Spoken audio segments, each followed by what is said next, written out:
पहला सवाल में आप सबका स्वागत है। भारतीय बाजारों के खुलने की तैयारी, हमारे एक्सपर्ट्स हमारे साथ हैं संदीप वागले साहब, कुणाल सरावगी जी, सुमित बगड़िया जी और विजय चोपड़ा साहब। सुमित जी बताइए, आप अपनी पिक्स आज कौन से स्टॉक चुने, आपने वायदा कारोबार क्यों?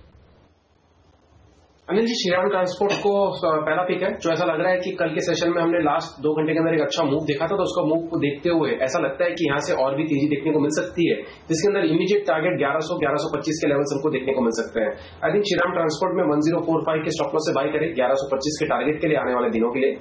दूसरा स्टॉक डाबर एक अच्छा मूव दिखा रहा है, ऐसा लगता है ये स्टॉक इमीडिएटली 305 रुपए तक जा सकता है, तो 2 से 4 ट्रेडिंग सेशन के लिए डाबर के अंदर बाइंग करें। 285 का स्टॉप लॉस और ऊपर में टारगेट 300 और 305 के लेवल्स हमको देखने को मिल सकते हैं डाबर के अंदर। ओके, तो 2-3 मिनट बाकी है आज का ट्रेड शुरू होने के लिए। विजय चोपड़ा साहब, आपके पिक्स? मैं आज 2 स्टॉक्स में रिकमेंड करना चाहूंगा। पहला स्टॉक है इंडियाबुल्स हाउसिंग फाइनेंस। कल भी इसमें अच्छी तेजी देखने को मिली थी और मुझे लगता है तेजी बरकरार रहनी चाहिए। 973 के स्तर पर कल बंद हुआ था और इसको 1000 के टारगेट के लिए मैं रिकमेंड करना चाहूंगा। और एक स्टॉप लॉस जरूर रखें 940 का। दूसरा स्टॉक में रिकमेंड करना चाहूंगा पेट्रोनेट एलएनजी, जो कि कल 439 पे बंद हुआ था 439 पर। इसको 450 के टारगेट के लिए बाय किया जा सकता है और इसका दूसरा टारगेट 470 है और एक 420 का स्टॉप लॉस अवश्य रखें बाइंग पोजीशन क्रिएट करते हुए। ओके, तो ये है स्टॉक। लेकिन पेट्रोनेट एलएनजी इंटरेस्टिंग, यहाँ पर सुमित ने आज कॉल ऑप्शन खरीदारी करने की राय दी। सुमित, क्या एफएनओ डेटा दमदार दिख रहे हैं इसके? Yes, absolutely energy. अगर हम पेट्रोनेट को देखेंगे तो ये स्टॉक वैसे ही तेजी का काउंटर है, इसमें हमने वन साइड तेजी देखी है और कल का भी अगर हम देखेंगे तो कल के सेशन के अंदर भी हमें लोअर लेवल से बहुत अच्छी तेजी देखने को मिली है। तो आई थिंक एक बार डायरेक्ट फ्यूचर्स में लेना थोड़ा सा रिस्की हो जाता है प्रेजेंट लेवल्स पे। इसके लिए ऑप्शंस के अंदर 450 का कॉल लेने के लिए सलाह दी है, जिसके अंदर 5.5 रुपए के आसपास ये मिल रहा है, तो इसको बाइंग करना चाहिए 450 का कॉल और स्टॉप लॉस 3 रुपए का लगाना चाहिए। और पेट्रोनेट के अंदर अगर यहां से 10 से 15 रुपए की तेजी अगर हमको देखने को मिली तो इस 450 के कॉल की वैल्यू 9 रुपए इमीडिएटली और 11 रुपए तक के लेवल्स हमको इसी हफ्ते के अंदर देखने को मिल सकते हैं। तो I think risk reward ratio के हिसाब से भी सही बैठ रहा है और टेक्निकली भी अगर हम देखेंगे तो इसका स्ट्रक्चर मजबूत लग रहा है। तो दोनों ही तरीके से ये स्टॉक के अंदर मजबूती दिख रही है, इसके लिए इसके अंदर 450 का कॉल खरीदारी करने की सलाह रहेगी। ओके, और इस बीच बाजार में प्री ओपन सेशन का वक्त अब करीब आ रहा है और इस वक्त अगर आप देखें एसजीएक्स निफ्टी अब भी आपको 7 पॉइंट नीचे के लेवल ही दिखाएगा। हालांकि बाजार के लिए संकेत तो बेहतर है, देखना होगा क्या कि हमारी शुरुआत बेहतर हो पाती है आज के दिन। ऊपर खुलना चाहिए। हाँ। क्या कहना है आप? होना तो चाहिए 9140 के ऊपर, 9150 हरे निशान में के आसपास तो खुलना। वागले साहब, हरे निशान में। अच्छा सुमित, फटाफट पोल कर लेते हैं, ऊपर खुलेगा नीचे, भले 5 पॉइंट 10 पॉइंट ऊपर नीचे खुले, हरे निशान में या लाल निशान में? हरे निशान में। कुणाल, मुझे लगता है थोड़ा नीचे खुलना चाहिए अनिल जी। चोपड़ा साहब, मुझे लगता है प्लस में खुलेगा बाजार। वाह, 9168, 9170। 5 लोग प्लस में कह रहे हैं और कुणाल कह रहे हैं थोड़ा सा नीचे खुल सकता है। चलिए तो देखते हैं कहाँ होती है भारतीय बाजारों की शुरुआत। इस वक्त आप देखिए 0.5% ऊपर दिखा है, लेकिन ये सेटल होंगे। अच्छा, रुपया एकदम शांत शुरुआत करता हुआ 64.51 के मुकाबले में 64.50, यानी कि 1 पैसे की मजबूती कह सकते हैं। लगभग वही लेवल पर खुलता हुआ दिख रहा है। कोई खास बदलाव करेंसी मार्केट में अभी आज इस वक्त नहीं हुआ है, तो ये इस वक्त का रुझान है। ऑयल मार्केटिंग कंपनियों के शेयरों पर राय लेना चाहता हूं आपसे वायदा कारोबार के ट्रेडर्स के लिए। सुमित, एचपीवीसी आईओसी खरीदेंगे क्या? खरीदेंगे तो उस क्रम में बताइए, नंबर 1, 2, 3 कौन सा है? यस, बिल्कुल ये खरीदारी वाले स्टॉक ही है। इनफैक्ट मुझे ऐसा लगता है अगले 6 महीने तक इन स्टॉक्स में जब भी कोई गिरावट आती है तो ये खरीदारी करके चलनी चाहिए, क्योंकि आफ्टर ए लॉन्ग टाइम इस सेक्टर के स्टॉक्स ने एक ब्रेकआउट दिया है और ये स्टॉक अभी देखेंगे तो लास्ट 1.5-2 महीने में कंटिन्यूसली तेजी के मूव में ही चल रहे हैं। I think immediately IOC strong लग रहा है। आईओसी के अंदर लाइफ टाइम हाई भी ब्रेक हो चुके हैं और नए हाई ही बन रहे हैं इनफैक्ट डेली। तो सबसे पहले आईओसी को सिलेक्ट करें, उसके बाद बीपीसीएल और एचपीसीएल। आईओसी, बीपीसीएल और एचपीसीएल इस क्रम में जाना चाहिए और तीनों में ही खरीदारी करनी चाहिए। अच्छी तेजी देखने को मिलेगी, 15 से 20% का मूव मान के चले आने वाले कुछ महीनों के अंदर। तो आईओसी मैक्वारी को भी पसंद है, इनकी एक रिपोर्ट भी आज आई है और इसके साथ ही सुमित भी आज कह रहे हैं कि टेक्निकली आपको स्टॉक पे नजर रखनी चाहिए, लेकिन निफ्टी पर कॉल लेने के लिए मुझे लगता है कि आरआईएल पे वागले साहब एक कॉल लेनी पड़ेगी आज का। अगर मार्केट को ऊपर खींचना है तो लीडरशिप फिर से आरआईएल के हाथ में होनी चाहिए। प्रदीप, ये जो करेक्टिव मूव हमने पिछले 5-6 दिनों में देखी, 1440 से लगभग 1350-60 तक आया था, मुझे लगता है ये बॉटम शॉर्ट टर्म तो बॉटम बना है, वापस 1420 1440 तक की मूव चालू हो गई है। मैं समझता हूँ अगले कुछ दिनों में भी एक अच्छी खासी मूव हमको देखने को मिलेगी। लंबा व्यू तो हमारा पॉजिटिव है ही। ओके, लंबे समय के लिए तो है बुलिश। वागे साहब किस लेवल से बुलिश हुए थे? 1140 1140 से। और मुझे याद है कि 1250 1250 के आसपास आपने कहा था कि वापस 1140 के 1150 के नीचे नहीं जाएगा। क्या तेजी हुई? आपके टारगेट्स आ गए बाकी? नहीं, लॉन्ग टर्म तो बाकी है। 1500-1550 के 3 से 6 महीने के टारगेट्स है। 1400 तक आके गया है। तो मेरा अभी से यहां से भी मैं 2000-2200 की अगले 12-15 महीने में बात कर रहा हूँ। वाह, क्या बात है। एक और स्टॉक जो अब लगातार मजबूत हो रहा है, इन्फीबीम एफएनओ बैन में है। इसके चार्ट्स बताइए जरा कुणाल, क्या कुछ बैन से बाहर निकलने की तैयारी हो सकती है? खरीदारी की जाए क्या या फिर दूर रहे? देखिए, जिस तरह का फियर्स डाउनसाइड हमने इसमें अनिल जी देखा था और उसके बाद कुछ पुल बैक आया है, मुझे लगता है कि दोबारा से यहां पर गिरावट शुरू हो सकती है। तो मेरी राय में खरीदना नहीं चाहिए। मुझे लगता है कि जब तक ये स्टॉक 1150 1175 के लेवल्स को पार न कर ले डिसाइसिवली, तब तक मुझे लगता है कि थोड़ा कॉशन रखना चाहिए। मुझे इसमें डाउनसाइड ज्यादा दिखती है बजाय इसमें कि कुछ अपसाइड बने। ओके, इन्फीबीम में यहाँ से डाउनसाइड दिख सकती है। 1100 तक ही आया, धीरे धीरे रिकवर होता हुआ। हालांकि जैसे ही ये शामिल हुआ था एफएनओ में बहुत तेज गिरावट आई थी उसके पहले और उसके तुरंत बाद। कुछ और स्टॉक्स जहां पर आज नजर होनी चाहिए, जैसे कि उम्मीद थी, ग्रुप फाइनेंस, हमारे एक्सपर्ट्स आपको पॉजिटिव सलाह दे रहे थे और यहाँ पर 5% ऊपर, करीब 388 के आसपास के लेवल इस वक्त प्री ओपन सेशन में नजर आ रहे हैं। लेकिन वागले साहब, क्या लगता है आपको, ग्रुप फाइनेंस अगर 5% ऊपर आपको मौका दे तो क्या खरीदेंगे या एक बार मुनाफा वसूली करेंगे? प्रदीप, काफी करेक्शन हो चुकी है स्टॉक में। अगर आप पिछले कुछ दिनों की बात करें, 430 से 370 तक आया है। तो यहां पर मैं टेम्प्ट रहूंगा क्योंकि लॉन्ग टर्म पैटर्न्स इसके मेरे लिए अभी भी पॉजिटिव है। 355 358 के स्टॉप लॉस से खरीदे फॉर 425 430 टारगेट अगले कुछ हफ्तों का व्यू है।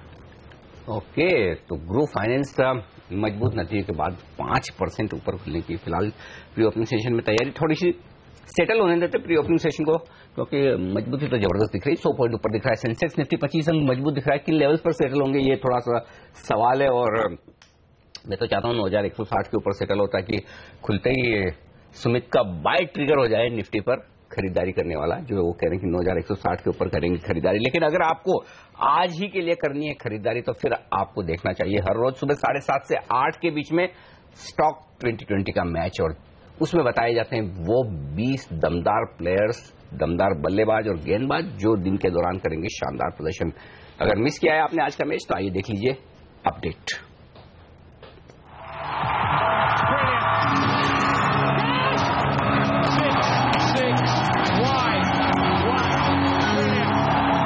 पूरी टीम पर नजर डालिए। हमेशा की तरह बल्लेबाजों पर ही भरोसा करते आए हैं और उन्होंने ही अच्छा पैसा आपको बनाकर दिया है। ग्लोबल मार्केट्स में जो रिकवरी देखने को मिली है, खासतौर पर यूएस में, उसका फायदा भारत में मेटल कंपनी को मिल सकता है।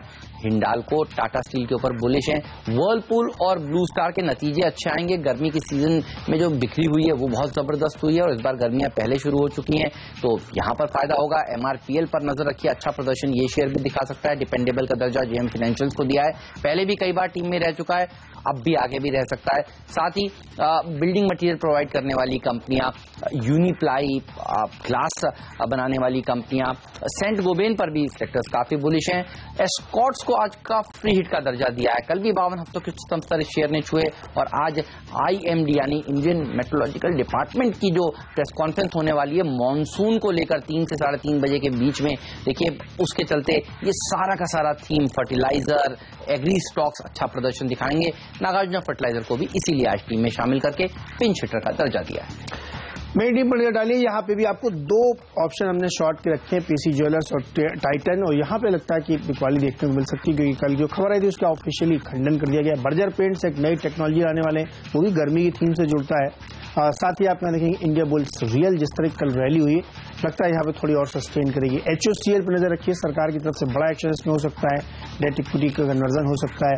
ऑटो इंडस्ट्री पे खास फोकस है, रिको ऑटो लेके चलिए क्योंकि यहाँ पे सेक्टर से सेक्टर नतीजे तो बेहतर आएंगे ही आएंगे और जिस तरीके से ऑटो सेल्स लगातार देखने को मिल रही है उससे इसको और फायदा होगा। सिम्फनी भी गर्मी की थीम पे है, गोदरेज इंडस्ट्रीज भी खरीदारी करके चलिए, प्रिकॉल और एनआरबी बियरिंग, दो और auto industry stock, multiple trigger है, मॉनसून है, रूरल सेल्स है, पे कमीशन है, इसके अलावा जो रेट है वो भी सस्ता हो रहा है, तो उन सब के चलते में लगता है कि ऑटो इंडस्ट्री में भी आज तेजी रहेगी।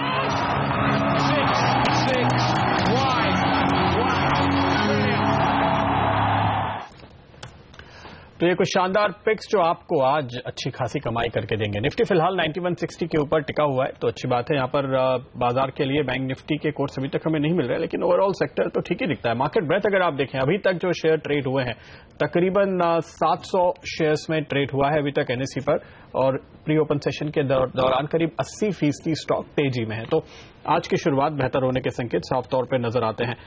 कुछ खास स्टॉक्स जिन पर नजर होगी, आईबी रियल, हमने कल जो काफी जबरदस्त तेजी देखी उसके बाद आज भी यहां पर अच्छे वॉल्यूम दिखाई दे रहे हैं। इनफैक्ट पूरा का पूरा रियल एस्टेट सेक्टर ही है। आईबी रियल हालांकि अब फ्लैट होता हुआ जो कुछ देर पहले करीब 3% ऊपर के कोट्स दिखा रहा था।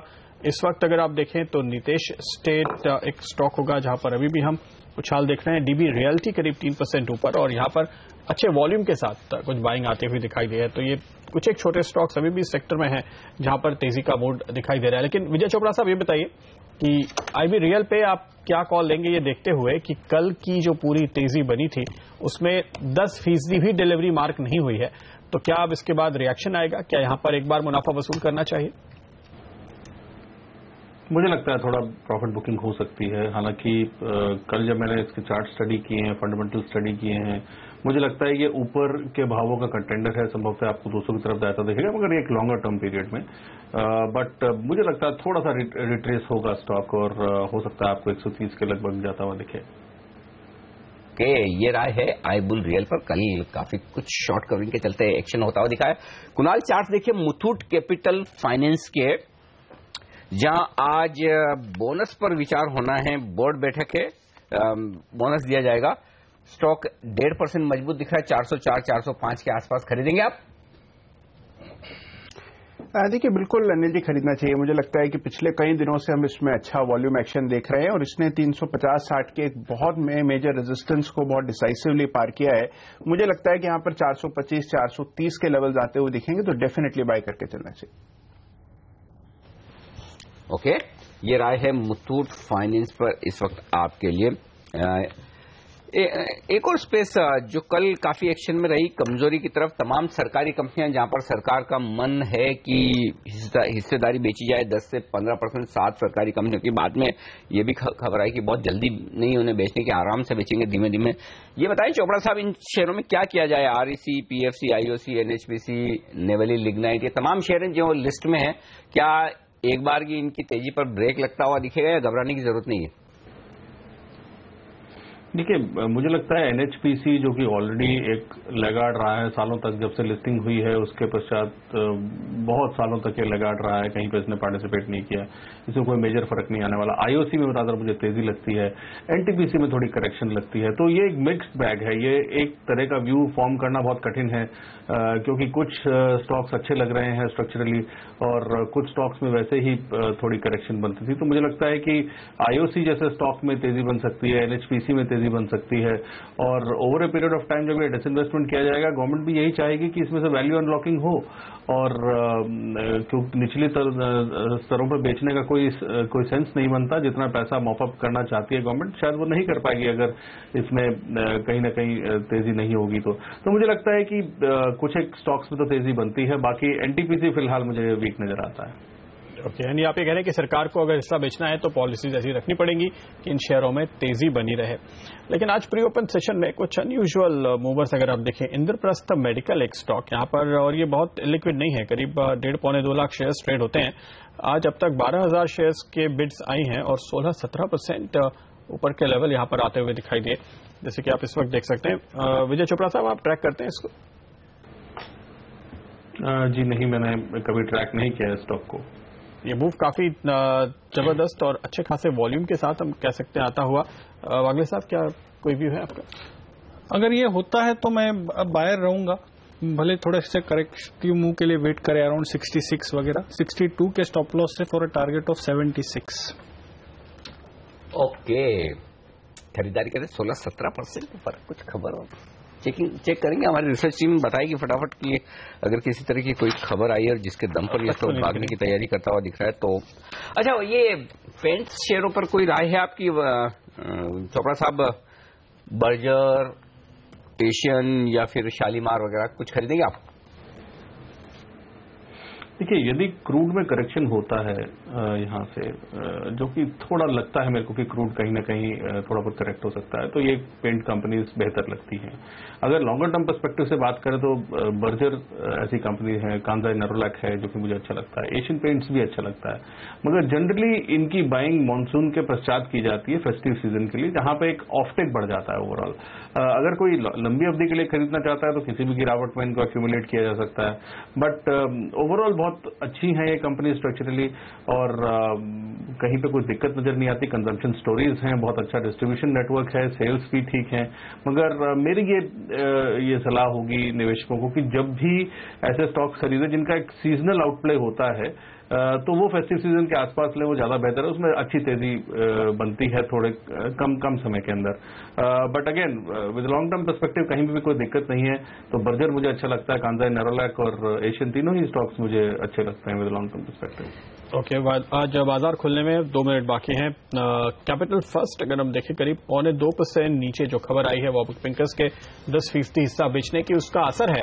सुमित, आप किस लेवल पर नजर रखेंगे? प्रदीप जी, आपने कौन सा स्टॉक पूछा, रिपीट करेंगे नाम? Capital first. देखिए, कैपिटल फर्स्ट के अंदर ओवरऑल अगर हम देखेंगे तो इस स्टॉक का स्ट्रक्चर बहुत ही अच्छा है, बहुत ही मजबूत है। पिछले कई महीनों से हमने स्टॉक को एक वन वे तेजी आते हुए देखा है। शायद थोड़ा सा हो सकता है कि शॉर्ट टर्म में एक प्रॉफिट बुकिंग के चलते थोड़ा सा गिरावट देखने को मिले, बट ओवरऑल स्टॉक का स्ट्रक्चर मजबूत है। इमीडिएटली अगर प्योरली ट्रेडिंग के लिहाज से अगर बात करते हैं तो 750 का एक सपोर्ट है, अगर ये सपोर्ट टूटा तो शायद थोड़ा सा और वीकनेस देखने को मिलेगा, जिसके अंदर हमको 720 के लेवल्स देखने को मिल सकते हैं। तो इमीडिएट सपोर्ट इज 750, अगर वो टूटा तो 720 के लेवल्स देखने को मिलेंगे, और ऊपर के अंदर 795, 800 के लेवल्स है जो टूटने के बाद हमको 10% की तेजी देखने को मिलेगी, यानी 880 से 900 तक के लेवल्स देखने को मिल सकते हैं। ऊपर का लेवल 795 है जिसको टूटने के बाद तेजी करनी चाहिए, और शॉर्ट टर्म में अगर गिरावट आती है तो 750 या फिर 720 के आसपास की खरीदारी करनी चाहिए। ओके, ये राय है आपके लिए कैपिटल फर्स्ट पर। बाजार तो जबरदस्त तेजी के साथ खुलने की तैयारी में, 9160 के ऊपर खुलेंगे। सुमित, खुलते ही खरीद लेंगे फिर? हाँ अनिल जी, अगर खुलने दीजिए, खुलने के बाद अगर 9160 के ऊपर चलता है तो खरीदारी बनती है, क्योंकि कल के जो कैंडल बनी है उसके हिसाब से एक बार के लिए पुलबैक हमको देखने को मिलना चाहिए 9210, 9240 के लेवल तक। ओके, 9200, 9250 की रेंज में जाएगा, लेकिन वो रेंज परफेक्ट होगी जहां प्रॉफिट बुकिंग भी की जाए। अगर आप एग्रेसिव ट्रेडर हैं तो शायद शॉर्ट करने के भी मौके होंगे। सब बताएंगे आपको खुलने के तुरंत बाद, 10 सेकंड बचे। और प्री ओपनिंग सेशन है बेहद मजबूत, 25 अंक ऊपर है निफ्टी, और हमारे तीनों एक्सपर्ट ने और हमने मिलकर जोर लगाया, तब जाकर प्री ओपनिंग सेशन में इतनी मजबूती के साथ बाजार खुलने की तैयारी करते हुए दिख रहे हैं। तो चलिए, पहली टिक आपकी स्क्रीन पर आती हुई सेंसेक्स और निफ्टी पर 75 अंक मजबूत खुलता हुआ सेंसेक्स, और 25 अंकों की तेजी है निफ्टी में। सेंचुरी मारता हुआ सेंसेक्स 106 अंक ऊपर कल के हाइज को क्रॉस करता हुआ निफ्टी इस वक्त 29,500, ये है लेवल सेंसेक्स का आपकी स्क्रीन पर। मिड कैप शेयरों की तेजी है बरकरार, 1.5% मजबूत है मिड कैप इंडेक्स, और बैंक निफ्टी में भी हाफ सेंचुरी 21,700 के पार शुरुआत होती हुई दिख रही है 1.5% की मजबूती के साथ। कहां से आ रही है मजबूती? हिंडाल्को 3% ऊपर। आज ग्लोबल मार्केट्स में मेटल्स की रिकवरी का फायदा मिलता हुआ टाटा स्टील 1% ऊपर है। आज के स्टॉप ऑफ हमारे ऑयल मार्केटिंग कंपनी के शेयर एचपीबीपी, आईओसी और गेल, जो वागले साहब ने रिकमेंड किया, टॉप गेनर के तौर पर आता हुआ साफ तौर पर नजर आ रहा है। Bank of Baroda, axis bank जैसे शेयरों में भी आज तेजी, तो बैंकिंग शेयरों से भी मिल रहा है सहारा। कमजोर क्या है? कोल इंडिया, जैसा कि लग ही रहा था, सीएलएसए की रिपोर्ट के बाद 1% का नुकसान यहां पर होता हुआ दिख रहा है। तो ये स्टॉक्स हैं जो मजबूती की तरफ इशारा करते हुए दिख रहे हैं आज के सेशन में। लेकिन ओवरऑल कह सकते हैं कि अच्छी शुरुआत होती हुई दिख रही है भारतीय बाजारों की, जहां पर खरीदारी चौतरफा होती दिख रही है, और मिड कैप इंडेक्स अब आप देखिए धीमे धीमे और मजबूत होता हुआ दिख रहा है। यहां पर शानदार तेजी बनती हुई नजर आएगी आपको आज के सेशन में। तो खरीदारी होती दिख रही है प्रदीप? बिल्कुल, और काफी अच्छे वॉल्यूम के साथ आप देखिए ग्रुप फाइनेंस अब करीब 7-7.5% ऊपर, अच्छे नतीजों का पूरा फायदा इसको मिलता हुआ दिखाई दिया है। ग्रासिम एक इंटरेस्टिंग स्टॉक होगा। अनिल, क्या आपको यहाँ पे कुछ बड़ी डील मिल? यस, बिल्कुल, आप सही कह रहे हैं। 3 लाख शेयरों का कारोबार हुआ है 1073 रुपए पर ग्रासिम में, और आपने एकदम सही पकड़ा है कि वॉल्यूम खुलते ही होते हुए दिख रहे हैं। उस वॉल्यूम के पीछे 3 लाख शेयरों का एक ट्रेड है। 0.07% हिस्सेदारी बदली है 1073 पर। और वैसे मैं बता दूं आपको कि ग्रासिम में पिछले कई दिनों से लगातार कुछ बड़े ट्रेड्स होते हुए दिख रहे हैं। हालांकि आज भी ये सुबह एक ट्रेड हुआ है। जबरदस्त। और इसके अलावा आप देखिए इंडिया बुल्स रियल आज फिर से नया हाई अच्छे खासे वॉल्यूम के साथ इसने शुरुआत में ही फिर से बना लिया है। 151 का पिछला हाई था, अब 153 154 पे ये स्टॉक चलता हुआ दिखाई दे रहा है। इसके अलावा जेम फाइनेंशियल्स यहां पर भी अच्छे खासे वॉल्यूम के साथ शुरुआत हुई है और नया हाई बन चुका है। 106.90 था, 107.50 के करीब आता हुआ। और अंसल प्रॉपर्टीज एक छोटा स्टॉक है, हालांकि फंडामेंटली एनालिस्ट को पसंद नहीं आता, लेकिन ये भी नया हाई बनाता हुआ इस रियल एस्टेट की बहती गंगा में। बिल्कुल,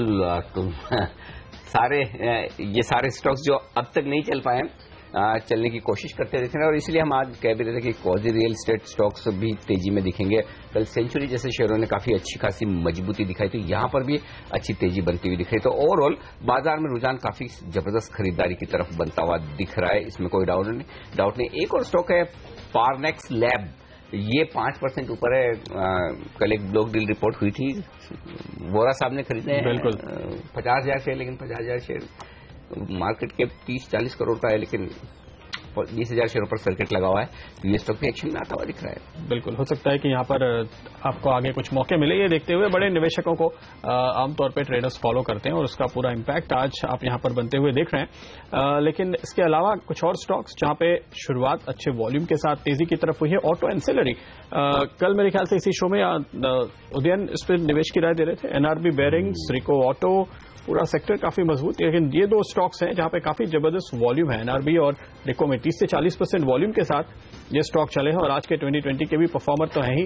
नाटको फार्मा, फ्लू का सीजन मजबूत रहने का फायदा कल मिला था, आज भी मिल रहा है। और वेंकीज 1200 की तरफ पहुंचता हुआ नया हाई वेंकीज ने लगा लिया है। 18-20% काफी तगड़े वॉल्यूम के साथ वेंकीज बढ़ा है। गायत्री प्रोजेक्ट्स एक और स्टॉक है जो इस वक्त नया हाई बनाता हुआ इंडोरामा सिंथेटिक्स पे नए 52 वीक हाई बनते हुए नजर आ रहे हैं, और साथ ही वक्रांगी पे। हाँ, वक्रांगी भी एक और स्टॉक जो आज हम डिस्कस करना रहेंगे। लेकिन यहाँ पर खबरें आई कि कंपनी जीएसटी रजिस्ट्रेशन का और साथ ही रिटर्न फाइलिंग, पेमेंट और ये सारी सर्विसेज अपने जो वक्रांगी केंद्र है उनके थ्रू मुहैया कराएगी। इसके चार्ट देखिए, 3.5% की मजबूती हो रही है वागले साहब। और कल मैं इसका एक शेयर होल्डिंग पैटर्न भी देख रहा था जो एक्सचेंज पे फाइल हुआ, इसमें एफआईएस की होल्डिंग बढ़कर 22% हो गई है। तो क्या कुछ खबरों का जो असर दिख रहा है वक्रांगी पर, क्या तेजी करनी चाहिए यहाँ पर? अनिल जी, मोमेंटम तो दिख रहा है।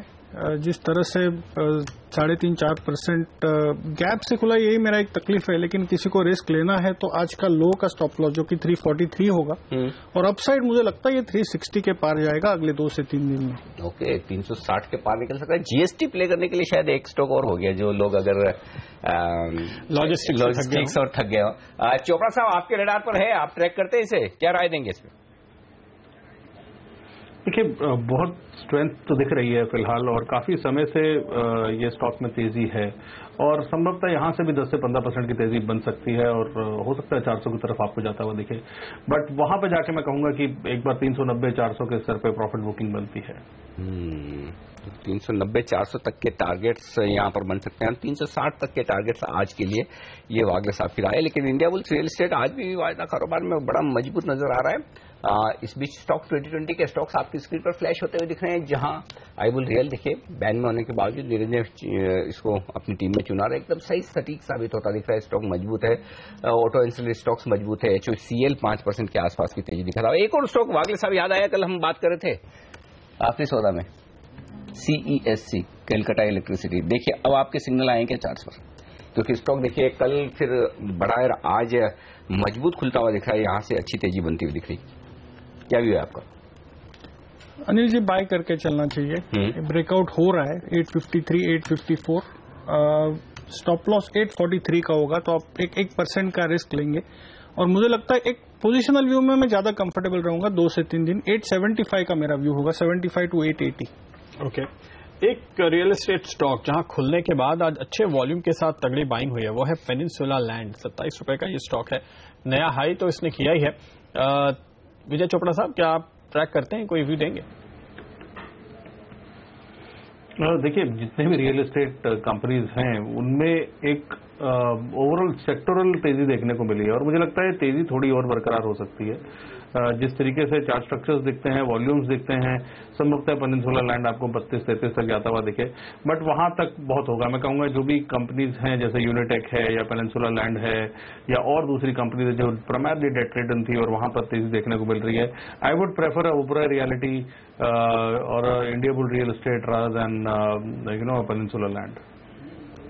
ओके, तो छोटे छोटे रियल एस्टेट शेयरों में बड़ा बड़ा उछाल आज होता हुआ दिख रहा है। और इसके चार्ट आप देखिए अगर तो हमारी बात करते करते ये स्टॉक अब देखिए 8-8.5% ऊपर पहुंच चुका है। इनफैक्ट हमारे ग्राफ पे शायद थोड़ा डिलेड आ रहे हैं, इसलिए हमें दिखाई नहीं दे रहा। खुलने के बाद 6% ये स्टॉक बढ़ा है और अभी अभी यहाँ पर खास तौर पे तेजी बनी है जब हम डबल सेंचुरी मारने के मूड में आ गया है। सेंसेक्स 190 अंक ऊपर है और निफ्टी 9200 की तरफ तेजी से बढ़ता हुआ दिख रहा है। तो दिन के टारगेट हासिल होने की तैयारी में शुरुआती मिनटों में ही नजर आ रहे हैं। लेकिन एक और स्टॉक जो निफ्टी में मजबूत होने की कोशिश कर रहा है, एक्चुअली प्राइवेट बैंक्स यहां से मजबूती आती हुई दिख रही है। मुझे ऐसा लग रहा है कि अब आप देखिए बैंक निफ्टी भी 0.5% से ज्यादा मजबूत हो गया है और खरीदारी होती हुई साफ तौर पर दिख रही है। एक्सिस बैंक दिन के उच्चतम स्तरों की तरफ बढ़ता हुआ दिख रहा है।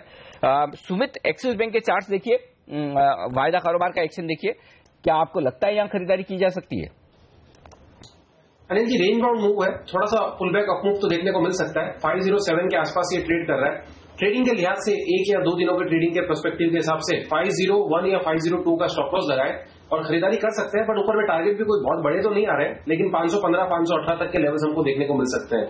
तो 10 से 12 रुपए की तेजी के लिए 4 से 5 रुपए नीचे का स्टॉप लॉस लगा के खरीदारी अगर कोई करना चाहता है 1 से 2 दिनों के लिए, तो एक्सिस बैंक में की जा सकती है। 501, 502 स्टॉप लॉस और 515, 518 का टारगेट होना चाहिए।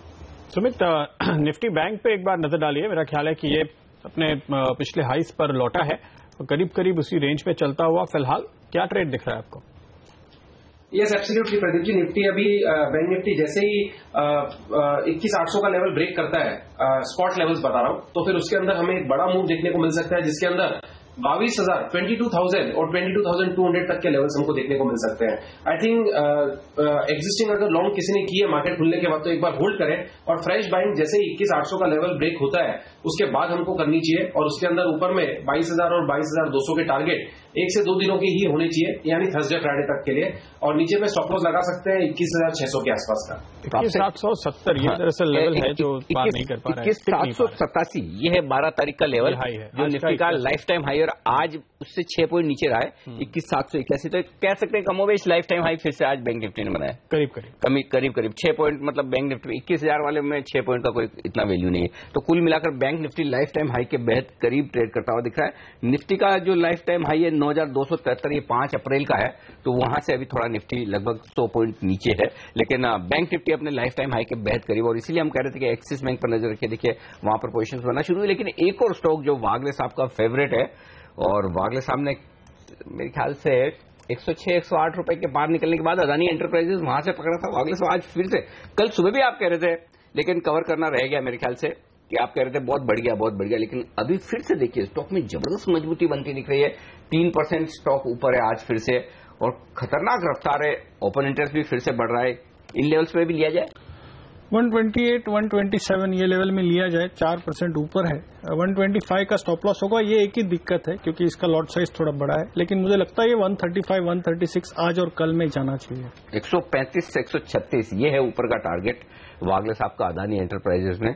यहां पर खरीदारी की जा सकती है। बेहतरीन मूव आता हुआ दिख रहा है। इस स्टॉक ने क्या रिटर्न दिया है। और प्रदीप, मुझे लगता है कि मिड कैप इंडेक्स में जो इतनी बेहतरीन तेजी बनती हुई दिख रही है फिर से, आज देखिए 2-3% मजबूत है। इस तरह के शेयरों का बड़ा कंट्रीब्यूशन है जो मिड कैप इंडेक्स का हिस्सा है, यहां पर बड़ी तेजी होती हुई दिख रही है। बिल्कुल, काफी हद तक इनकी तरफ से मदद मिलती हुई। इस बीच आप देखिए कुछ और रियल एस्टेट स्टॉक्स पे भी काफी तगड़ा वॉल्यूम आ रहा है। पार्श्वनाथ डेवलपर्स, अनंतराज, ये 2 और स्टॉक है रियल एस्टेट में जहां पर हम अच्छे वॉल्यूम से खरीदारी देख रहे हैं। पेनिनसुला की हम बात कर रहे थे, वो तो अब 10-11% ऊपर निकल चुका है। गणेश हाउसिंग कॉर्पोरेशन एक और स्टॉक है, यहां पर भी हमने खुलने के बाद करीब 4% का उछाल देखा। और ये सारे ऐसे स्टॉक हैं जहां पर इनके औसत के मुकाबले करीब 25-30% या ज्यादा वॉल्यूम आज हमने होते हुए देखे हैं, और उसके साथ ये तेजी बनती हुई नजर आ रही है। वागले साहब, क्या कोई चार्ट आपको इंटरेस्टिंग दिखा इनमें से? पार्श्वनाथ, गणेश हाउसिंग, अनंतराज? प्रदीप, मैं अनंत राज के साथ जाना चाहूंगा। कल भी हमने इसको स्पॉट किया था। लेवल्स अगर आप बात करेंगे, अभी आज के लो के हिसाब से 58 के स्टॉप लॉस से बाय कर सकते हैं, और मुझे लगता है 63, 64 का 1 से 2 दिन का या 3 दिन का व्यू होगा। ओके, तो ये है राय अनंत राज पर। अनंत राज कल आखिरी सौदा में भी हमारे शो करते करते रेडार पर आया था, 6-7% कल भागा था, आज फिर से तेजी होती हुई दिख रही है। बेहतरीन प्रदर्शन। चलिए, बाजार है बेहद मजबूत, शानदार एक्शन हर तरफ है। Sensex Nifty, mid cap, small cap, bank Nifty, जो आपकी पोजीशन है वहीं पर तेजी बनती दिख रही है, लेकिन तेजी कई सारे स्टॉक्स में बन रही है और बनने की संभावनाएं हैं। तो पूरा एक्शन कौन सा है तेजी का, हमारे एक्सपर्ट से हम बात करेंगे ब्रेक के दौरान। कुछ और मौके ढूंढेंगे आपके लिए। एक छोटा सा ब्रेक है, हम जल्दी वापस आ रहे हैं, बने रहिएगा हमारे साथ, कुछ और ट्रेडिंग के मौके आपके लिए।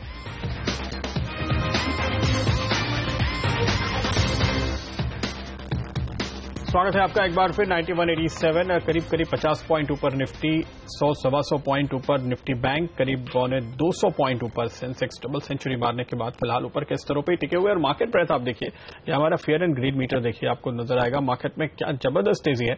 85% से ज्यादा स्टॉक्स इस वक्त तेजी में है, और उसका असर साफ तौर पर आपको हमारे मीटर पे भी दिखाई देगा। करीब 45-46 हजार करोड़ का कुल कारोबार अब तक हो चुका है। और ये देखिए 69, कल हमने 53 पे क्लोजिंग देखी थी, तो काफी जबरदस्त तेजी के मूड में फिलहाल बाजार आपको साफ तौर पे नजर आ रहा है। कुछ खास स्टॉक्स जैसे कि हम बात कर रहे थे कुछ देर पहले अडानी एंटरप्राइजेस की, और इस वक्त वायदा कारोबार का सबसे कामयाब स्टॉक ये आपको दिखाई देगा। 8-8.5% ऊपर आ चुका है। लॉन्ग बिल्डअप भी होते हुए यहां पर नजर आए हैं। और कुणाल सरावकी ने आज ये स्टॉक आपको रिकमेंड किया था, अगर आपने खुलने के बाद यहां पर पोजीशन ली हो तो काफी अच्छे मुनाफे पे रहेंगे।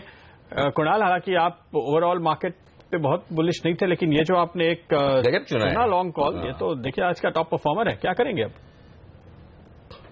देखिए, मुझे लगता है बने रहना चाहिए प्रदीप। मुझे लगता है थोड़ा सा मीडियम टर्म अगर व्यू रखें तो अडानी एंटरप्राइजेस में मुझे उम्मीद है कि 155-160 के लेवल्स आपको आते हुए दिखेंगे। तो बहुत फियर्स ब्रेकआउट हमने कल देखा था, बहुत अच्छा बिल्डअप वॉल्यूम में पिछले कुछ दिनों में देखा गया है। तो मुझे लगता है बड़ी आसानी से 155-160 के लेवल्स तक ये पहुंच जाएगा। थोड़ा सा वेट करना होगा, और स्टॉप लॉस मुझे लगता है अब रिवाइज करके 130 के आसपास रखना चाहिए। ओके, तो ये है पावर वागले साहब का और कुणाल का, जो अडानी एंटरप्राइजेज में दिख रहा है। कुणाल ने मार्केट खुलने के पहले कहा, और मार्केट खुलने के बाद वागले साहब ने कहा। मैं तो खाली यही देख रहा था, 126-27 था, मुझे लगा कि अचानक से एक्शन शुरू हुआ है। ओह, सर्किट लग गया एफएनओ में, 10% हिट कर चुका है अडानी एंटरप्राइजेज।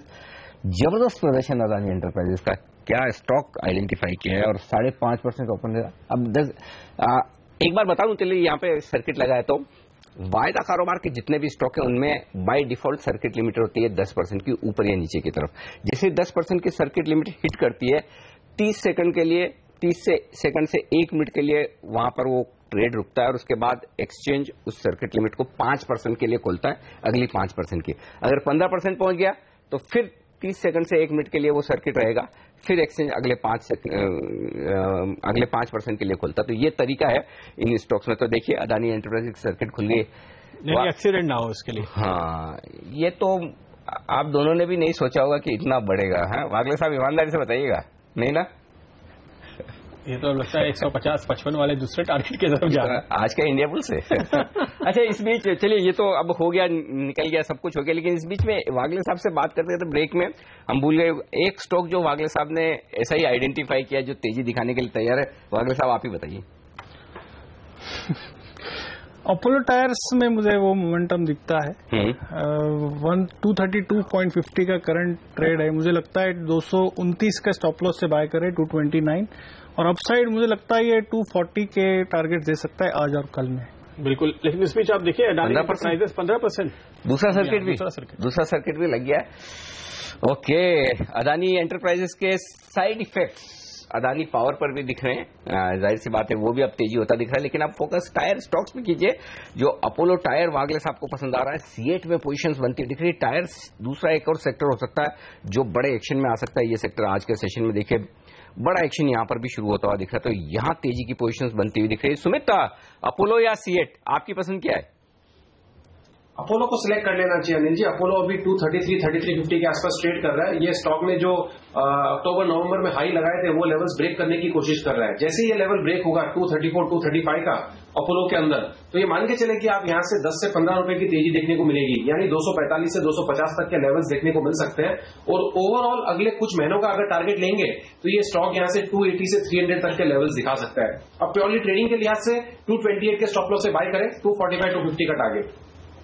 ओके, इस बीच निफ्टी 9,205, 9,206 की तरफ और निफ्टी बैंक 21,800 के ऊपर, जिस ब्रेकआउट का इंतजार था सुमित आपको, वो भी यहां पर आता हुआ दिखाई दे रहा है। तो ये दोनों ही इंडेक्स अब काफी जबरदस्त तेजी में करीब करीब 1% की तरफ बढ़ते हुए नजर आ रहे हैं। सेंसेक्स इनफैक्ट सबसे आगे चल रहा है, 250 पॉइंट की तेजी यहां पर बन चुकी है। ये शायद 1% सबसे पहले पूरा करेगा, 300 पॉइंट पूरे होंगे तो 18% अदानी एंटरप्राइजेज ऊपर है, 18%, वो भी बिना किसी खबर के। चार्ट्स का पावर देखिए आप, गजब। और देखिए अदानी, वो कहते हैं कि अगर होल्डिंग कंपनी, दिग्गज कंपनी चले तो उसके पीछे पीछे एक मतलब परिवार का मुखिया सही निकल जाए तो सब पूरा सबका काम बराबर हो जाता है। तो देखिए अदानी एंटरप्राइजेज पूरी ग्रुप की होल्डिंग कंपनी है। अदानी पावर, पोर्ट, ट्रांसमिशन, सबके लिए आज का दिन अदानी एंटरप्राइजेज ने सुधार किया। और उसकी क्रेडिट जाती है कुणाल को और वागले साहब को, जिन्होंने इतनी बेहतरीन पिक दी। और अपोलो टायर भी देखिए वागले साहब आपका डेज हाई पर ट्रेड करता हुआ दिख रहा है, यहां पर मजबूती होती हुई दिख रही शानदार। एक और स्टॉक जो डेज हाई पर आता हुआ दिख रहा है वो है वक्रांगी, 5% ये स्टॉक मजबूत होता हुआ दिख रहा है। यहां पर भी खबरों के दम पर जो एक्शन होता हुआ दिख रहा है, तो जहां खबरें हैं, जहां थोड़ी भी पॉजिटिव खबरें हैं, उन स्टॉक्स में बड़ा एक्शन होता हुआ दिख रहा है। यहां भी देखिए तेजी, आपके 360 के मेरे ख्याल से टारगेट है, राइट? जी बिल्कुल। तो चलिए ये भी एक स्टॉक है जिस पर नजर रखिए। तो काफी शानदार खरीदारी होती थी। एक और स्टॉक हिंडाल्को, इस स्टॉक पर राय ले, हिंडाल्को आज किसी की रिकमेंडेशन लिस्ट में है? नहीं, शायद नहीं। ओके, स्टॉक 2020 की टीम में हमारे शामिल था हेमंत ने से। और मैं खबर पढ़ रहा था कि चाइना में 3 एल्यूमिनियम प्लांट बंद हुए हैं, ये खबर आई है। अगर इस खबर को थोड़ा हम विस्तार से, हमारी रिसर्च टीम हमें ये खबर निकाल कर भेजेगी और हम आपको बताते हैं कि क्या एग्जैक्टली हुआ है। मेटल्स के लिए, स्पेशली एल्यूमिनियम के लिए कुछ बड़ा पॉजिटिव होता दिख रहा है। चाइना में प्रोडक्शन कट की बात हो रही है, कुछ प्लांट्स बंद होने की बात हो रही है, और वैसा होता है तो ये हिंडाल्को के लिए बेहद पॉजिटिव। और स्टॉक देखिए थर्ड टॉप गेनर है। थर्ड में भी देखिए अदानी एंटरप्राइजेज, अदानी पावर को तो छोड़ दिया, अदानी एंटरप्राइजेज का तो कोई मुकाबला है ही नहीं, वो तो अलग ही लीग में आ गया। पावर तो इसलिए चल रहा है कि पिटा हुआ भी था, बैंक से बाहर भी आ गया, एंटरप्राइजेस के पीछे पीछे चल रहा। लेकिन इसके बाद जो सबसे तेज भागने वाला शेयर वो है हिंडाल्को, 4.25% अब भाग चुका है। हिंडाल्को पर राय दीजिए आप अपनी, खरीदेंगे आप सुमित? एफएनओ ट्रेडर्स के लिए क्या कहेंगे आप? 192 का इसका इमीडिएट रेजिस्टेंस है एनएलजी हिंडाल्को के अंदर। जैसे ये 192 का लेवल क्रॉस करेगा तो 200 के लेवल देखने को मिलेंगे। और ओवरऑल मेटल स्टॉक्स अब मजबूत ही लग रहे हैं। जब भी कोई करेक्शन आती है तो इनके अंदर खरीदारी करके ही चलना है। आने वाले 3 से 6 महीनों में अच्छी तेजी देखने को मिलेगी। जहां तक हिंडाल्को का सवाल है, 184 का स्टॉप लॉस होना चाहिए, 188 पे बाय करें, 192 और 200 के टारगेट होंगे। इंट्राडे में शायद ये 192 के आसपास रुक जाएगा। अगर ये 192 का लेवल क्रॉस करता है तो हमको जल्दी ही 200 के लेवल देखने को मिलेंगे, तो खरीदारी करनी चाहिए। और एक और बड़ी खबर आपकी स्क्रीन पर फ्लैश होती हुई दिख रही है, वो है रिलायंस इंडस्ट्रीज को लेकर। और रिलायंस इंडस्ट्रीज अब सबसे बड़ी कंपनी देश की फिर से बन गई है। मार्केट कैपिटलाइजेशन के लिहाज से इन्होंने टीसीएस को भी पीछे छोड़ दिया है। तो अब सबसे बड़ी कंपनी इस वक्त हिंदुस्तान में अगर कोई है तो वो रिलायंस इंडस्ट्रीज है। तो वागले साहब का 1140 का जो बाय कॉल था वो रिलायंस इंडस्ट्रीज के काफी काम आता हुआ दिख रहा है। मार्केट कैप में हाईएस्ट नंबर 1400 के पार निकला है। प्रदीप, 52 वीक हाई के आसपास है ये स्टॉक, कुछ अंदाजा बनता है? 1448 के आसपास है इसका 52 वीक हाई, 1448 के आसपास है, 1406-7 पे है। तो टीसीएस इस बीच चूंकि नीचे आया है, इससे दोनों के बीच फासला यहाँ पर काफी कम हुआ। और फिलहाल हमने आज इंट्राडे ट्रेड में रिलायंस को आगे बढ़ते हुए देखा। टीसीएस के लिए आज का दिन काफी इंपॉर्टेंट है, लेकिन टीसीएस के लिए रिजल्ट के लिए आज से बड़ा दिन है। तो टीसीएस हालांकि मेरे यहाँ भी मार्केट के अब अपडेट होने की तैयारी में है, लेकिन हाँ, टीसीएस अगर रिजल्ट थोड़े भी ढीले ढाले देता है तो फिर रिलायंस की जो पहली पोजीशन है वो और मजबूत होती हुई दिखेगी। चौड़ा साहब क्या कहेंगे, 1400 पर भी खरीदेंगे आप रिलायंस? मुझे लगता है 1500 का स्तर निश्चित रूप से आपको रिलायंस में देखने को मिलेगा, और ये मेरा पहला टारगेट है। अगर 1500 के ऊपर ट्रेड करना शुरू करता है तो अगला स्तर मेरा 1700 होगा स्टॉक के लिए। नो डाउट एक एक्सेप्शनल तेजी देखने को मिली है, स्ट्रेंथ देखने को मिली है काउंटर में। देखना होगा किस तरीके के रिजल्ट्स कंपनी पेश करती है। जियो का सब्सक्राइबर बेस बहुत अच्छा इन्होंने डेवलप किया है, और मैं कहूंगा कि अगर इनका पेटकेम बिजनेस भी उसी तरीके से रिस्पॉन्ड करता है, रिफाइनिंग बिजनेस भी अच्छा रिस्पॉन्ड करता है, तो संभवतः आपको ये पॉजिटिव खबरें स्टॉक को और ऊपर ले जाता दिखेंगे। मगर 1500 तो निश्चित रूप से अनिल जी लगता है मुझे ये स्टॉक जाएगा। 1500 की तरफ जाता हुआ फिलहाल आरआईएल नजर आ रहा है। चोपड़ा साहब को, और हम आपको ये डिस्क्लोजर भी दे दें कि ये CNBC आवाज चैनल जो आप देख रहे हैं वो नेटवर्क 18 का चैनल है और इसकी मैनेजमेंट और ओनरशिप रिलायंस इंडस्ट्रीज के हाथ में है। इस बीच कुछ स्टॉक जो बहुत तेजी से बढ़ते हुए दिखाई दिए हैं उन पर एक बार की नजर डालनी चाहिए। अडानी एंटरप्राइज तो हम देख ही रहे थे, डेन नेटवर्क्स, पेनिनसुला लैंड और नितेश एस्टेट, दो रियल एस्टेट स्टॉक्स की हमने बात की थी, और अनंतराज जो वागले साहब को पसंद आ रहा था। ये 3 रियल एस्टेट स्टॉक्स पिछले कुछ मिनटों के दौरान काफी तेजी से आगे बढ़े हैं, लेकिन खास फोकस होना चाहिए इंडिया बुल्स रियल पे, क्योंकि ये करीब 5% करेक्ट हुआ है ऊपरी स्तरों से, और इंडिया बुल्स रियल एस्टेट पे फाइनली, जैसे कि हमें डर था, यहाँ पर दबाव बढ़ता हुआ दिख सकता है। फिलहाल आपको 1.5% नीचे दिख रहा है, लेकिन आप ऊपर से देखिए तो 155 वाला अब 145 की तरफ पहुंचता हुआ नजर आ रहा है। IB रियल के लिए बागले साहब क्या लगता है आपको, क्या लेवल अहम है इस वक्त, कोई ट्रेड देखते हैं आप? प्रदीप, जब 1 महीने का टारगेट 1 दिन में आ जाए तो ऑब्वियसली एक कॉशियस व्यू लेना चाहिए। मैं ये नहीं कहता कि आप शॉर्ट करें, लेकिन अगर आपने परसों से बात कर रहे थे अनिल जी, तो किसी ने लिया है तो बिल्कुल प्रॉफिट बुक करे और साइड लाइन्स पे वेट किसी ने लिया क्या? किसी ने तो लिया ही है तभी बहुत लोगों ने लिया तब जाके। वागले साहब, आप एक तो है ना, वो बहुत कभी कभी है ना बहुत मॉडेस्ट हम्बल हो जाते हैं। किसी ने मतलब आपके बोलने के बाद कोई न ले, सब ने लिया है, सब प्रॉफिट। ये बोलो ना, सर्वे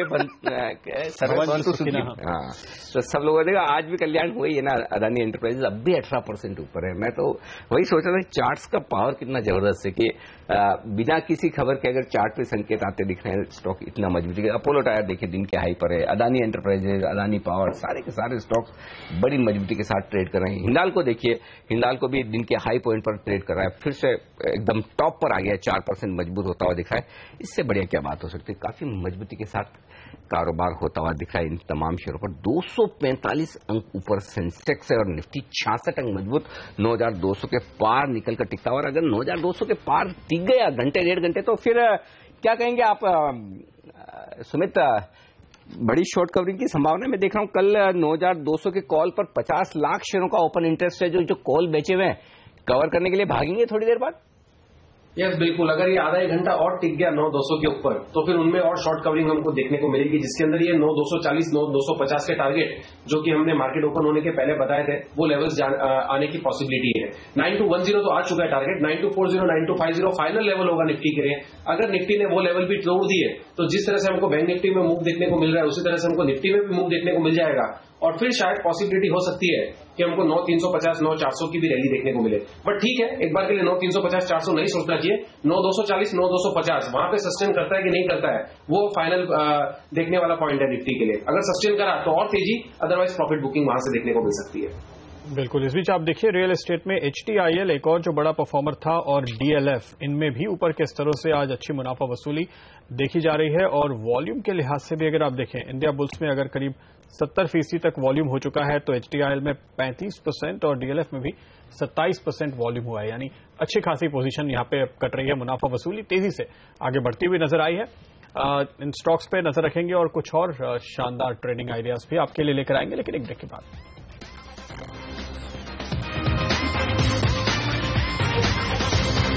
और आज के सेशन में फिर से इतिहास बना है, और ये इतिहास बना है बैंकिंग शेयरों में। बैंक निफ्टी में अब तक का सबसे उच्चतम स्तर बैंक निफ्टी ने छुआ है।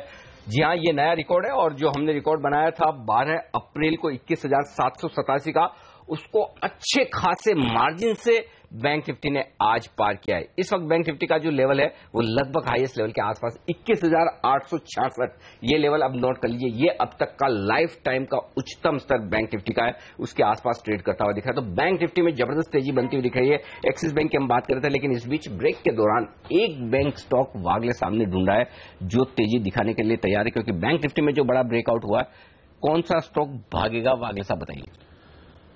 Anil ji, bank of India ने एक अहम लेवल जो कि 150 का है, 149.90, उसके नीचे 10 पैसे में अप्रैल फ्यूचर्स की बात कर रहा हूं, स्टॉप लॉस रखे, और 156 का मेरा इंट्राडे टारगेट होगा। यहां से 5 रुपया है, सो 4 से 5% अपसाइड की मूव मैं एक्सपेक्ट करता हूं। और बैंक निफ्टी की बात करें तो 120 पॉइंट नीचे स्टॉप लॉस रखे, और मुझे लगता है 300-400 पॉइंट आज के दिन में मिल सकता है, यानी कि 21,750 के स्टॉप लॉस से अभी भी खरीदना चाहिए। और 22,000 200 के तक आज और कल ओपनिंग में मुझे लगता है वो मिलेंगे। 22,000 और 22,200 के लेवल सुमित ने भी दिए हैं और आपके भी आते हुए दिख रहे हैं, तो मुझे कल ही आते हुए दिखते हैं। बैंक ऑफ इंडिया पे एक खास बात ये भी है कि 52 वीक हाईवे नया बनाया है इसने। 52 वीक तो बैंक ऑफ इंडिया और प्रदीप कैसे क्वालिटी के लिहाज से ठीक है ना, कोई दिक्कत नहीं ना? सारे सरकारी बैंक एक जैसे, सब एक जैसे, तो फिर जो सबसे चार्ट पर ज्यादा मजबूत है वही खरीदा जाए।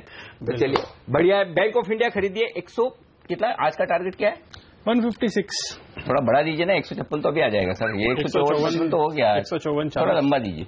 आप ब्रेक थोड़ा ज्यादा ले लिया हमने जब बात ब्रेक किया ब्रेक के बारे में ब्रेक में ही टारगेट अचीव होने लगे, उसी में ₹1.5 ऊपर चला गया। तो अभी ऐसा ही है मार्केट। आप देखिए ना, बैंक निफ्टी भी तो ब्रेक के दौरान ही नया हाई बनाया है। तो चलिए कोई बात नहीं, 156 के आज इंट्राडे के टारगेट है, ये रहा है। चलिए वक्त है आप सबसे विदा लेने का। वागले साहब, चोपड़ा साहब, कुणाल जी और सुमित बगड़े जी, आप सबका बहुत बहुत शुक्रिया हमारे लिए वक्त निकालने के लिए। और हमारे साथ जुड़ चुके हैं KR चौकसी सिक्योरिटीज के हमारे बाजार के जाने माने दिग्गज देवेन चौकसी साहब। देवेन भाई, स्वागत है आपका CNBC आवाज पर। ये तो फिर से जैसे ही ग्लोबल चिंताएं थोड़ी सी कम क्या पड़ी, बाजार तो जबरदस्त तेजी दिखाने के लिए तैयार हो रहा है। क्या करेक्शन इतना ही होना था?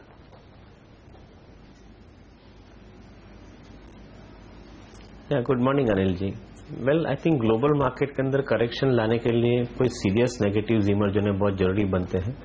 जियोपॉलिटिकल सिचुएशन मैं मानता हूं कि I think it is heading into some kind of an uncertainty, but at the same time I think we must also understand कि ये मार्केट के अंदर काफी हद तक लिक्विडिटी ड्रिवन प्रीमियम हम ले रहे हैं हमारे मार्केट की पर्टिकुलरली बात करें तो, क्योंकि I think India as an economy and the companies with in the listed market space they are showing distinctly good character for growth in coming period. तो मेरा ऐसा मानना है कि आई थिंक हमें प्रीमियम वैल्यूएशन मिलना संभावित रहेगा इस समय के अंदर और अगले समय में भी। Liquidity flow I think market के अंदर प्रीमियम वैल्यूएशन को ज्यादा बढ़ा रहे, थोड़ा कॉशन जरूर रहना चाहिए, but at the same time I think every fall, every correction, every nervousness would be a buy opportunity, वो भी समझ लेना जरूरी बनता है। सो बैलेंसिंग इट आउट, मेरा ऐसा मानना है कि आई थिंक मार्केट के अंदर ये जो करेक्शंस आते हैं छोटे मोटे कोई भी कारण से आते हैं, I think they would remain the buy opportunity for investors, because given the size of the growth that we are talking about and the opportunity which is coming up, this liquidity is going to remain permanent into the system for some more time to come. नहीं, लेकिन देवेन भाई आप देखिए 9,000 के ऊपर जब से Nifty निकला है तो ये बात लगातार काफी लोग कह रहे हैं कि इस लेवल पे वैल्यूएशन जस्टिफाई करना मुश्किल है, और ऐसे में ये तमाम खबरें आई सीरिया, अफगानिस्तान, नॉर्थ कोरिया को लेकर, तो करेक्शन शुरू हुआ। अब आज ठीक है कि काफी पिटाई के बाद फाइनली एक रिलीफ रैली तो मिली है, लेकिन अगर कल फिर से कोई एक और शिप अमेरिका ने भेज दिया नॉर्थ कोरिया की तरफ या सीरिया में एक और हमला हो गया, तो फिर मार्केट का क्या होगा?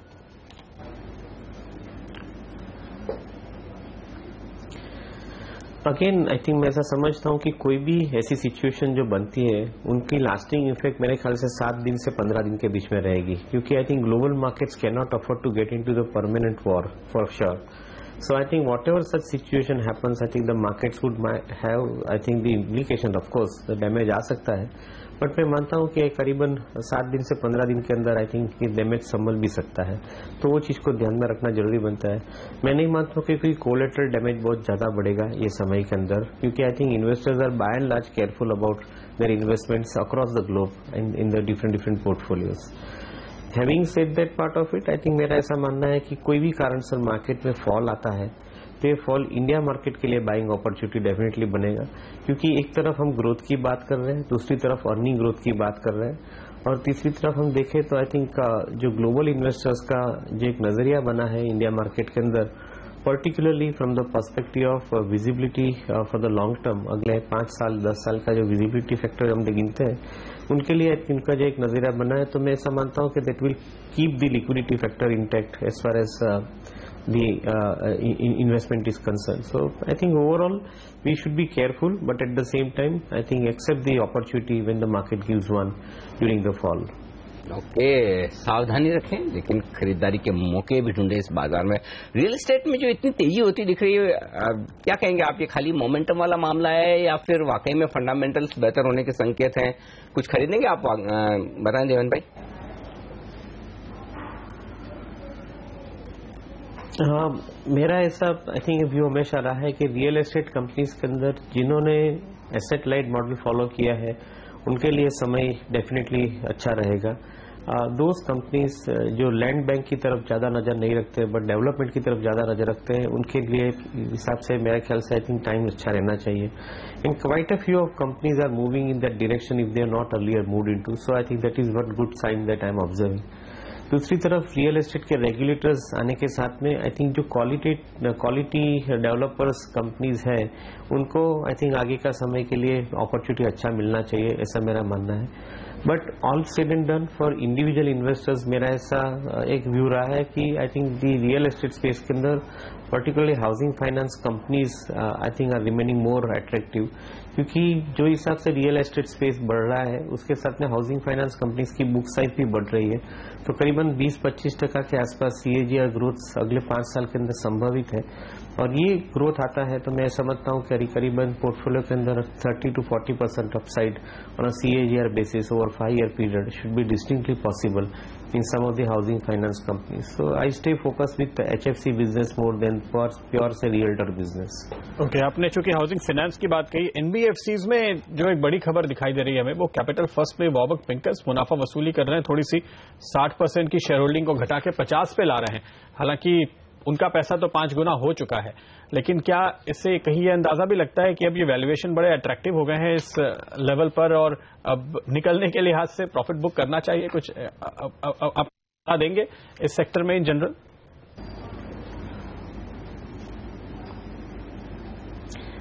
Generally I think her investor एक समय आता है जब भी मोनेटाइज करता है अपने गेन को, और जैसे आपने बताया कि उनका इन्वेस्टमेंट 5 times ऑलरेडी ग्रो हो चुका है, तो certainly it calls for some amount of monetization and take the capital back home.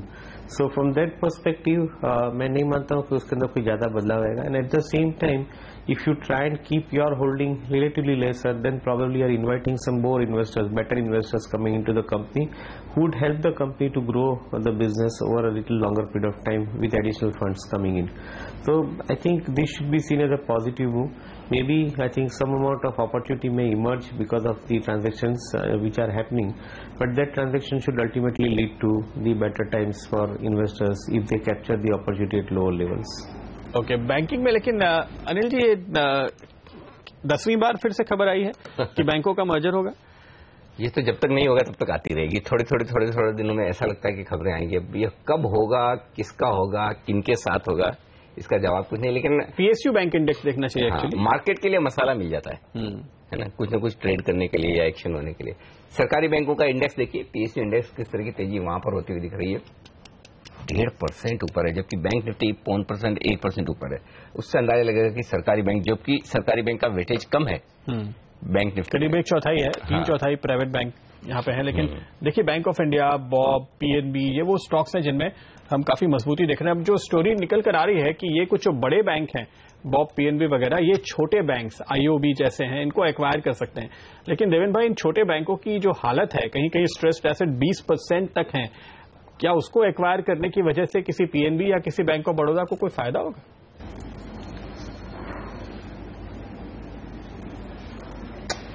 Pradeep, मैं ऐसा समझता हूं कि I think the merger should be with equals and merger should be for equation of 1+1 = 11. जो छोटे बैंक हैं उनके अंदर बैलेंस शीट लेवल्स इश्यूज काफी हद तक है. मैं मानता हूं कि शायद गवर्नमेंट थोड़ा कैपिटलाइजेशन की तरफ ध्यान दे तो I think those banks can come out. But जो हिसाब से वो बैंक के वर्किंग कंडीशंस है, बैंडविड्थ है एग्जीक्यूट करने की, ये सब सिचुएशन पे ध्यान न रखे तो I think it would be still a little risky call at this point of time. I would rather stay with some of the large bank. जैसे मैंने पहले ही बताया था कि PSU बैंक्स के अंदर जो SBI का मर्जर है, that is going to be value accretive merger. Similarly, I think if you find in the mid-tier banking space some quality merger taking place, it would be a value accretive merger. Merging the weaker banks into your portfolio would be, I think, really hard for I think the banks to come out with the performance in good times. Particularly when I think जो non-performing assets का जो security receipt के रूप से I think एक unlocking value होने वाला है, उसके अंदर जहां तक मैं समझता हूं कि I think stronger banks would remain better opportunity for investors. So stay focus with stronger banks. Still not time to get into the some of the smaller and weaker banks, I would say so. Okay, बहुत बहुत शुक्रिया देवेंद्र भाई आपका हमारे लिए वक्त निकालने के लिए और बाजार पर अपनी राय देने के लिए. बाजार बेहद मजबूत स्थिति में 9200 के पार निकलता हुआ निफ्टी और बैंक निफ्टी ने बनाया है नया लाइफ टाइम हाई रिकॉर्ड. पहला सौदा में आज के लिए इतना ही. ब्रेक के बाद सौदा आपका प्रियंका के साथ.